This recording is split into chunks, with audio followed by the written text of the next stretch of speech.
Jésus n'était pas pauvre. Je répète encore, Jésus n'était pas pauvre. Et Dieu n'a créé personne pour venir souffrir sur cette terre. Ne dis pas que non, il y a d'autres qui doivent être des riches et des pauvres. Donc toi, tu as choisi les camps des pauvres. Que les autres restent riches, mais toi, tu dois rester pauvre. Malheureusement, plusieurs personnes croient en Dieu, mais ne croient pas en l'abondance qui se trouve en Dieu. Dieu ne crée pas un échec. Tout ce qu'il crée doit avoir du succès. Parce que lui-même, le Dieu qui t'a créé, lui, il est merveilleux. Et tout ce qu'il fait est bon et agréable. Et malheureusement, encore surtout en Afrique, l'évangile a été mal interprété parce que tout le monde lit la Bible, mais chacun interprète selon ses origines, selon ses croyances, selon ce qu'on lui a dit quand il grandissait. Et quand vous avez un dirigeant qui ne comprend pas bien les Écritures, c'est toute une population qui est perdue. C'est pourquoi dans cette vidéo, je vais juste t'aider à répondre à une seule question.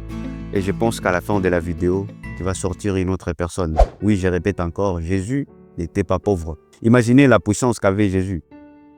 Il pouvait changer l'eau en vin. Imaginez aujourd'hui avoir une industrie où tu transformes l'eau en vin. Mais il pourrait être billionnaire parce que l'eau est partout dans le monde. Le pouvoir de ressusciter les morts. Vous pensez que c'est quelque chose de moindre? Quelqu'un qui pouvait nous ressusciter aujourd'hui, Michael Jackson. Quelqu'un qui peut ressusciter des Nelson Mandela et toutes ces personnes qui sont connues. Vous pouvez vous imaginer un peu quel budget les gens seront prêts à mettre en jeu pour quelqu'un qui peut leur faire ressusciter quelqu'un comme Michael Jackson qui était une icône pour beaucoup de personnes. Quelqu'un qui peut nous ressusciter des grands comme des Martin Luther King. S'il pouvait faire payer ça, mais il serait très riche. Quelqu'un qui avait le pouvoir de prendre quelques pains, quelques poissons, les multiplier pour nourrir des milliers de personnes. Vous pensez que cette personne était pauvre? Non, Jésus n'était pas pauvre. Parce qu'il avait des dons en lui qui pouvaient lui procurer de l'argent s'il voulait se faire de l'argent dans ça. Quelqu'un qui pouvait guérir des malades en un clin d'œil. Combien de billionnaires souffrent des cancers? S'il pouvait venir lui dire, je vais te donner la guérison, tu dois me donner telle somme d'argent. Jésus n'était pas pauvre. Juste qu'il avait une mission, qu'il est venu l'accomplir et il est parti. L'évangile qui prêche aux gens de rester des pauvres, ce n'est pas l'évangile de Dieu. Parce que Dieu veut que vous soyez heureux et que vous puissiez prospérer. Et pourquoi vous devrez réussir? Parce que vous portez son nom. Tous ceux qui s'appellent chrétiens aujourd'hui, si vous êtes croyant de la Bible et vous vous appelez chrétien, eh bien, chrétien vient du mot Christ. Il y a son nom qui est en jeu. Et Dieu ne peut pas laisser les gens qui portent son nom aller souffrir. Les gens souffrent parce qu'ils croient dans des mauvaises choses. Mais Dieu n'est pas content. Imaginez celui qui a créé Apple. Les gens qui ont créé les Adidas, les Nike, ce sont des marques. À cause de ces noms-là, ces gens-là protègent tous les produits dans le monde entier qui portent ces noms.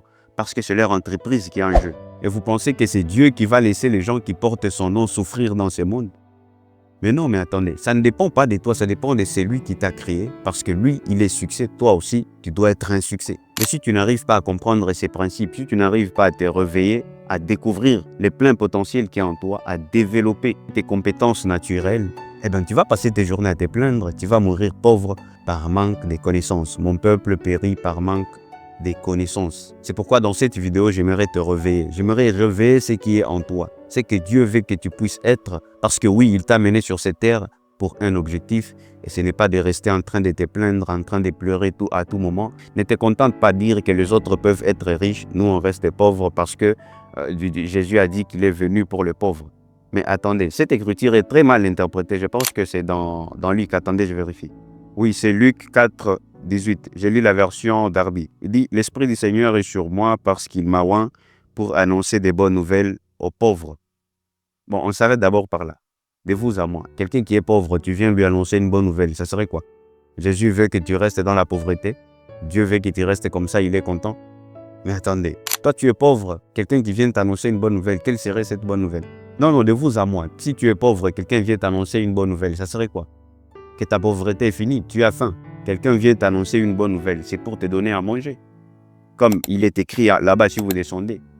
Pour libérer les captifs, pour annoncer les recouvrements de la vue aux aveugles. C'est ça, tu as un problème, on t'amène une solution. Mais à cause de la mauvaise interprétation des Écritures, beaucoup de gens sont restés pauvres et vivent en dessous de leur potentiel parce qu'on leur a dit « Dieu vous aime tel que vous êtes ». C'est plus facile pour un chameau d'entrer dans le trou de l'aiguille que d'un riche entrer au ciel. C'est bien toutes ces choses-là, je ne suis pas contre. Mais je suis juste venu te dire que Dieu veut que tu réussisses parce qu'il t'a créé pour que tu réussisses. Parce que ton succès, c'est le succès de Dieu. Et si tu échoues, eh bien, c'est son nom, c'est sa réputation qui est en danger. C'est pourquoi tu ne dois pas échouer. Et voici maintenant la question que j'aimerais te poser en ce jour. Qu'est-ce que tu as entre tes mains que Dieu peut utiliser pour te bénir? Qu'est-ce que tu as entre tes mains que Dieu peut multiplier? Les talents que tu peux négliger aujourd'hui, cette voix magnifique que tu as, les talents de parler, les dons de sagesse, tous les talents que tu as, ton petit business que tu as quelque part, tout ce que tu as, qu'est-ce que tu as en main aujourd'hui que Dieu peut utiliser pour te bénir? Voilà la question que tu dois te poser. N'attends pas à avoir des choses extraordinaires. Ne reste pas là oisif et dire que Dieu va pourvoir. Non, non, non, non. Tu dois avoir quelque chose que Dieu doit utiliser pour te bénir. Oui, parce que David n'a pas attendu qu'il soit formé dans l'armée pour combattre Goliath. Il est venu avec ses potentiels qu'il a aiguisés là où il était en brousse. Il est venu avec sa lance-pierre. C'est ce qu'il savait faire. Et c'est ça que Dieu a utilisé pour faire tomber les géants Goliath. Oui, toi aussi dans ta vie, tu dois avoir quelque chose que tu peux présenter à Dieu et lui dire, voici ce que je fais, bénis-moi dans mes entreprises afin que je puisse prospérer. Eh bien, les petits potentiels que tu as, les petits potentiels que tu négliges, si tu les remets entre les mains de Dieu, lui qui est le Tout-Puissant, le Redoutable, il peut faire quelque chose de grand avec les talents que tu as. Le peuple n'avait que quelques pains et quelques poissons. Tous ces exemples ici, c'est pour te montrer que Dieu, pour te bénir, il a besoin que tu lui montres quelque chose. Tu dois avoir quelque chose à montrer, à présenter à Dieu. Les talents qu'il a amenés en toi, est-ce que tu l'as aiguisé? Les compétences. Quel est ce petit business que tu as commencé? Chaque jour, quand tu pries, tu dis à Dieu, moi je commence petit, mais je crois en toi, je crois en ta puissance. Comme toi tu es grand, tu peux faire des grands. Quelle est la chose que tu as entre tes mains que Dieu peut utiliser aujourd'hui pour te bénir? Oui, parce que sur les chemins de ta destinée, tu dois d'abord découvrir ta mission de vie. Parce que c'est sur ces chemins que Dieu a tout placé pour que tu puisses réussir, pour que tu puisses aussi entrer dans ta destinée. Voilà la question que nous devrions tous nous poser. Au lieu de passer des longues journées à se plaindre, à passer dans nos discussions inutiles, des débats qui ne t'amènent à rien, tu dois te mettre, te concentrer, te dire que je commence mon petit business.